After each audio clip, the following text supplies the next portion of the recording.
যত চেষ্টাই করা হোক এই অফিস আমি ছাড়বো না, ছাড়বো না, ছাড়বো না, ছাড়বো না। এই যে এসেছি, বাস। যতই ওই র্যাব পুলিশ আনুক, জেল জুলুম হুলিয়া, কিছুতেই আমি এখান থেকে যাব না। আমি কারোর তোয়াক্কা করি না। আমার সব টাকা দিবে, পাই পাই করে গুনে দিবে, তারপর আমি অফিস ছাড়ব। আমার নাম হচ্ছে আজগর হোসেন আকাশ। আমি কাউকে কেয়ার করি না। দরকার হলে আমি অনশন করব, পানি পর্যন্ত খাবো না।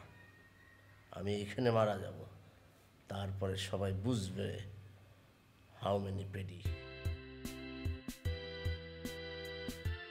আমার নাম আজগর হোসেন আকাশ।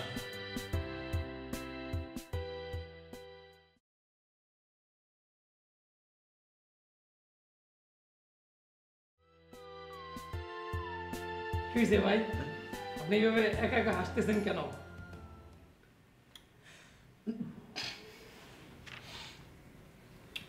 ওই যে চোরের 10 দিন থাকে আর গৃহস্থের কদিন থাকে জানো? একদিন একদিন। ঘটনা হয়েছে সেরকমই। ঘুঘু ফান্দে ধরা পড়ছে, এই কারণে আসতেছি। ভাই আপনি যে কি কইতেছেন না কইতেছেন, আপনার কথা তো কিছুই বুঝতে আসি না। কোনো একটা মাধ্যমে একজন আমারে ফাপড় দিল। সেই ফাপড়কে এত আমি অস্থির।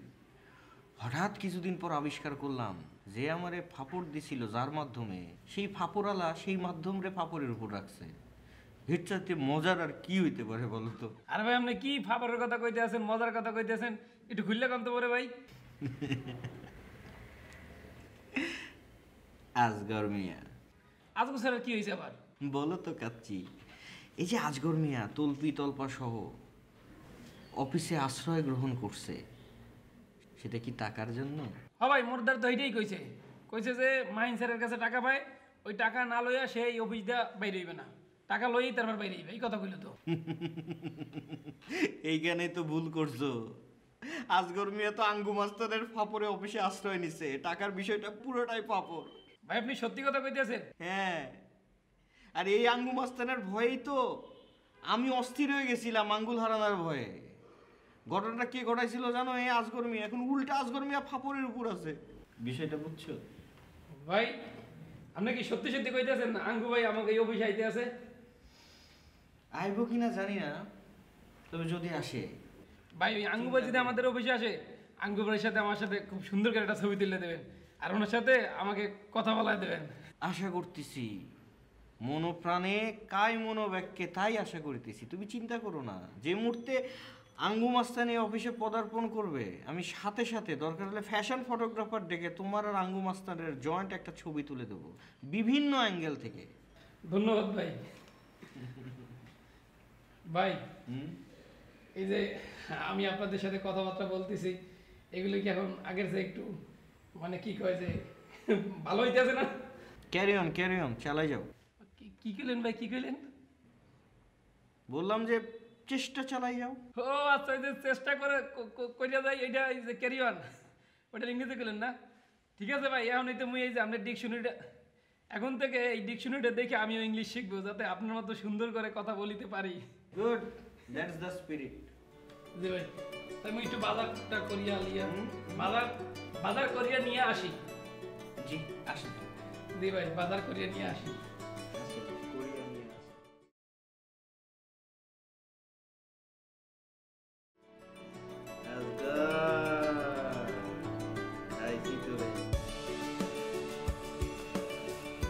আজগর সাহেবকে দেখেছো? না। যাও প্লিজ একটু দেখে এসো। কেন?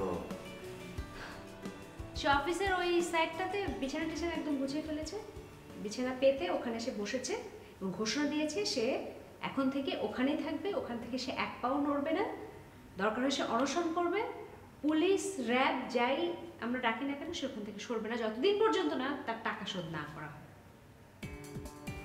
বলো। প্লিজ তুমি একটু দেখে আসতে পারো।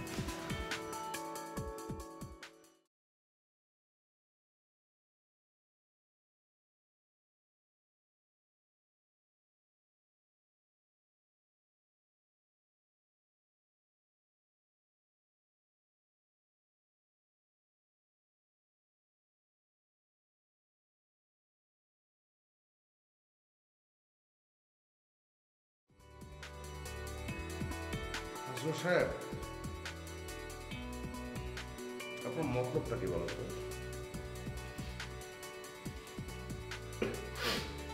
মতলব কিছু না, মতলব হচ্ছে আমি এখানে থাকবো।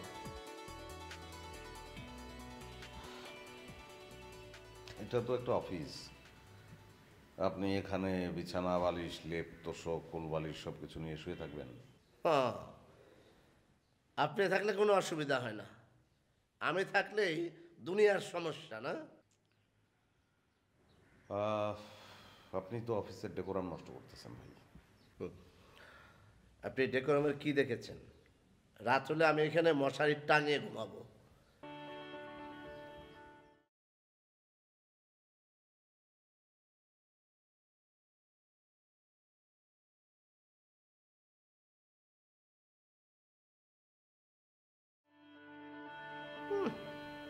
আমাদের ডেকোরাম শিখায়,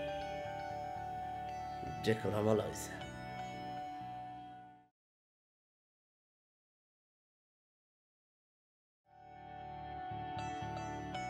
র্যাপ দিয়েও কেউ হিংসা তুলতে পারবে না। এখানে তো দেখি কুচুকরি কি করে। দেখেছো হ্যাঁ, দেখলাম তো। তো কি হবে এখন? দেখি, চিন্তা করি, ওকে কিছু বলার দরকার নাই, ওর মতো থাকুক, দেখি। অফিসের মধ্যে এরকম ভাবে থাকবে? একটু ভাবতে দাও।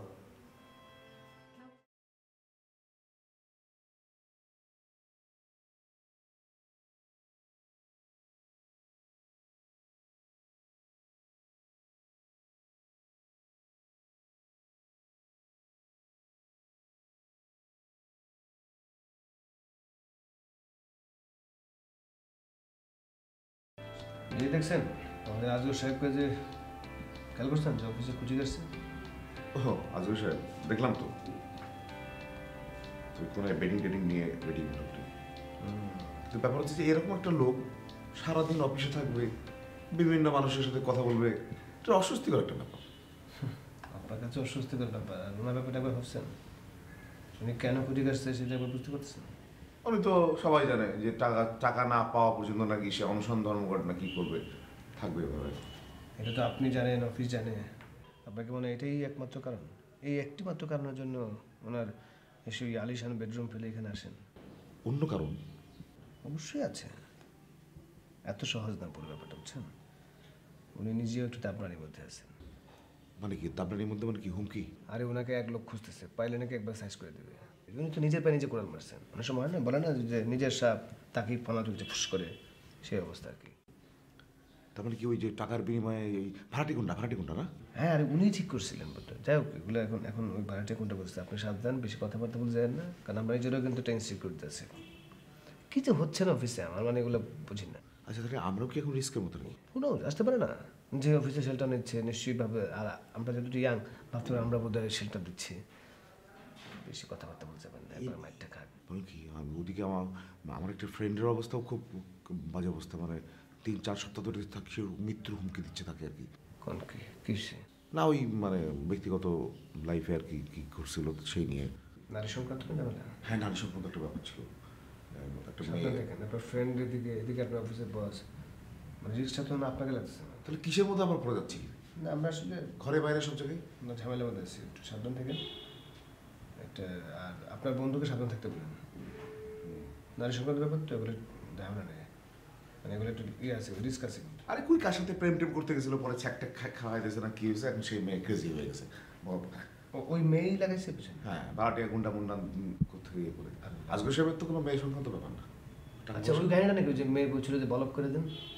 হ্যাঁ, ও বলছিলাম আপনাকে একটু। আপনি তো আমাকে এর আগে বলছিলেন রিস্কি ব্যাপার তো। আর এইসব আনস্ট্যান্ডার্ড মেয়েদের সাথে কেন সম্পর্ক ডেভেলপ করতে গেছে? বোঝা নাই করে ফেলছে। যাই হোক, বাদ দেন ওগুলো নিয়ে আমাদের সাথে না। আমাদের আজকে সাহেবের ব্যাপারটা কী করা যায় একটু একটু সিনসিয়ারলি কিন্তু ভাবতে হবে। যদি বিগ সাথে পারলে একটা ডিসকাশন করি, আর এমন ধরনের একটা মেটাল রিলেটেড মেশিন টেশিন বসানো উচিত। অফিসের যে কাউকে হঠাৎ করে ঢুকে যায় না, ফোর কান টোর কান মোর কান, এগুলো আর ঢুকতে দেওয়া যাবে না। আচ্ছা, ডেভিড ভাই বা মাহিন ভাই এদের সাথে বিষয়টা নিয়ে আলোচনা করা উচিত না? যাই হোক এখন বাদ দেন, ওগুলো বাদ দেন না। আজকে সেই ব্যাপারটা কী করবেন তুই চুপ মারেন, অফিসে কারো কিছু বলার দরকার নেই এখন, ঠিক আছে?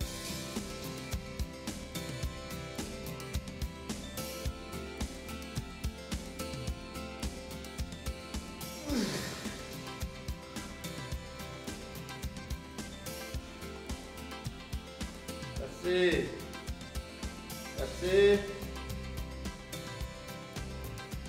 কাছে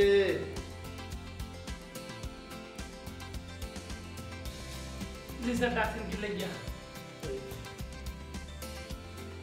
অস্থির হয়ে গেলাম, কিছু খাবার নিয়ে আয় না। কি লাগছে স্যার? খিদা লাগছে, কিছু খাওন দে।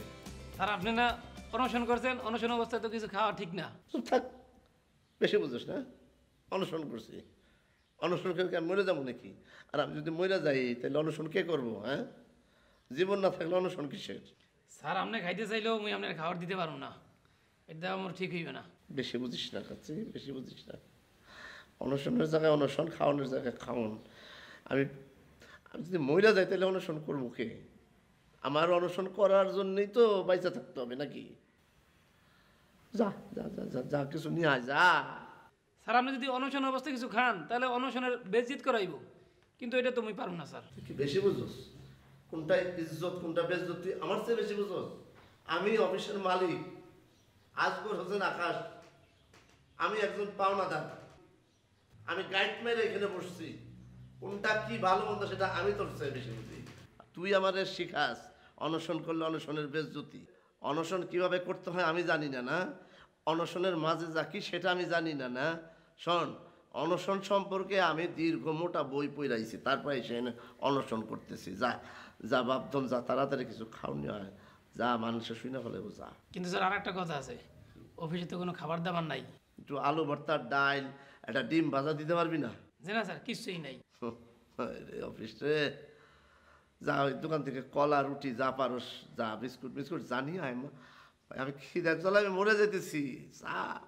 স্যার দোকানে গেলে তো টাকা লাগবো, আমার দ্বারা তো কোনো টাকা পয়সা কিছুই নাই। কোটিটা টাকা তোর কাছে নাই? একটাও নাই স্যার, দেখবেন আপনি। নেই?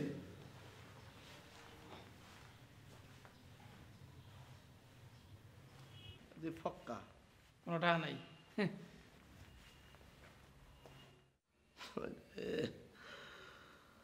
চক্রি, তুমি এভাবেই শেষ হবা। আমি নামাজ পড়েছেন আকাশ। ঠিক আছে স্যার, তাহলে কলা আর রুটি আনো না। তুই পেট পেট করিস না, কইছি একবার বারবার একই কথা বলবি। শোন,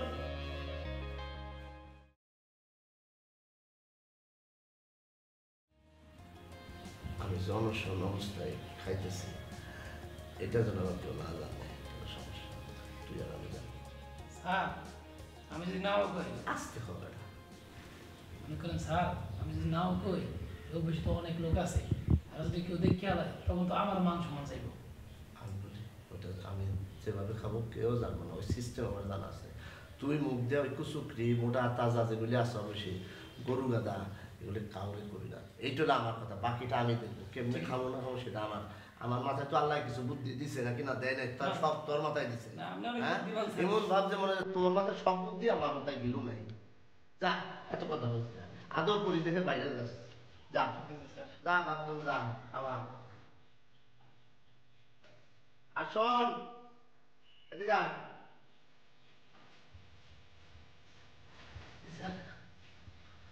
একটা কলার একটা ওই বিস্কুট বা পাউরুটির দাম কত? 30 টাকা মনে করেন। বাকি সব তোর, তুই কিছু কিনা খাস। ঠিক আছে স্যার, এই কথা কেউ জানবো না স্যার, আমরা জানি স্যার। আর বিড়ি সিগারেট খাবি না, আমি পছন্দ করি না। আর খাই না। কোনো নেশা জাতীয় কিছু আমি খুব অপছন্দ করি। আমি নেশা থেকে 14 হাত দূরে থাকি। যা, ঠিক আছে।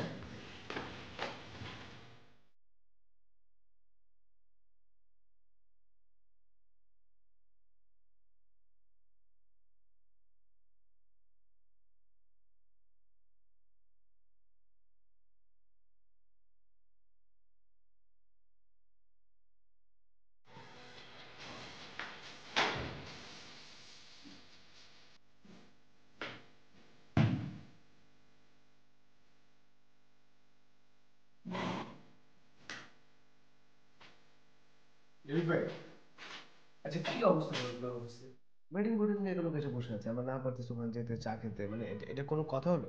তোমার সমস্যাটা কি? হ্যাঁ, তোমার সমস্যাটা কি? সব বিষয়ে নাক গলাও কেন? তুমি তো অফিসে কোনো কাজ করো না, করো হচ্ছে ছাগলে ঘাস কাটাও। এটা কি ধরনের কথা বলতেছেন? আমরা অফিসে কোনো কাজকর্ম করতে পারছি না, একটা লোক ওয়েডিং বোর্ডিং নিয়ে বসে আছে, এটা একটা ব্যবস্থা করতে পারেন? আর এই অভিযোগটা আপনি করতে পারেন? শোনো, করতে একটা সমস্যা সেটাও বন্ধ। এখন তো ছাগলে ঘাস কাটো আর অফিসে বসে বসে কাটাকুটি খেয়ে গেল। এই ছাড়া তোমাদের দুজনে কাজ কি? আমি সবই ঠিক আছে, কিন্তু ঘাস কাটোটা কোন ধরনের ল্যাঙ্গুয়েজ আসলে? না আপনি এইভাবে তো কথা বলতে পারেন না। আমরা আপনাকে অবশ্যই আমরা জানাতে পারি আমাদের প্রবলেমগুলো। আর আমি এভাবে কথা বলছিলাম তো কে কথা বলবে? সব বিষয়ে একটা মতামত দেওয়ার চেষ্টা করো। কারণ দেখতেছি না আমি যে অফিসে সমস্যা হচ্ছে এবং সেটা সলভ করার জন্য আমি আছি না। আশ্চর্য, আপনি এরকম টেম্পটেড হয়ে যাচ্ছেন। হ্যাঁ বলছো, আমি শুনছি। তারপর এটা নিয়ে ফেরানো তো কি কিছু নাই, তেলাপে যাও কেন সব বিষয় নিয়ে? এই কি অদ্ভুত আচরণ করছেন আপনি! কি কোনো কারণে ডিস্টার্ব? আপনি এইভাবে কথা বলছেন কেন? আপনি তো এইভাবে বলতে পারেন। আমরা একটা যে কোনো অভিযোগ কাকে বলবো? আপনাকে তো বলবো নাকি আমরা এখন মাহির নাকি কে বলবো? আমি ডিস্টার্ব না কি সেটা তো কোনো ফ্যাক্টর না। আমি তোমাদের সমস্যা শুনছি, সে সলভ করে দিব, বাস। আমার মনে হয় কোনো কারণে উনি ঝামেলার মধ্যে আছেন বোধহয়, সব রাগ আমাদের বোঝাচ্ছেন। ঝামেলা কোথায় হয়েছে বোঝেন না? গার্লফ্রেন্ডের সাথে ঝগড়া, এখানে সে কি বললা? শোনো, তোমার যদি আর একটা শব্দ করো আমি দুজনে ঘাট দিয়ে ধাক্কা দিয়ে অফিস থেকে বের করে দিব। নিচে লাগাও, কাজ করো। কাজ নাই কিছু, খালি না আপনি এরকম এটা কোনো অফিসিয়াল ল্যাঙ্গুয়েজ হতে পারে না। সেন্স অফ প্রপোর্শন একটা বিষয়। ওই যেখানে অফিসের ল্যাঙ্গুয়েজ বলে সেখানে চাকরি করো। চাকরি করার ভালো। ঝামেলা তো এক জায়গায়, ঝামেলা এখন নতুন মানুষ, নতুন ঝামেলা তৈরি হতেছে। গার্লফ্রেন্ড ছাড়া ঝামেলা কোথায়? কোন প্রাণী চোরের মা জানেন? জলজ থেকে নিয়ে এরকম কিছু আছে? জলজ থেকে নিয়ে এরকম কিছু আছে? জিরাফ। কেন বলেন তো? চোরের মার বড় হয়।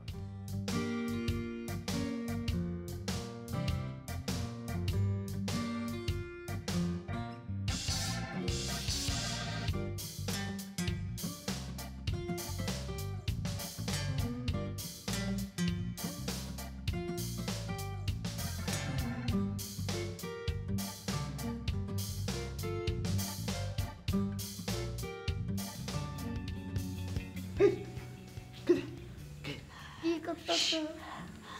খানা খাইতেছি, নাস্তা। খাইতেছে কে? তুমি অনুসরণ করছো? অনুসরণ করলে খাওয়া যায়। কেডা গেছে অনুসরণ করলে তো খাওয়া যাবো না। ওই খিদে লাগলে কি করবো? অনুসরণ করতে গিয়ে মরে যাবো।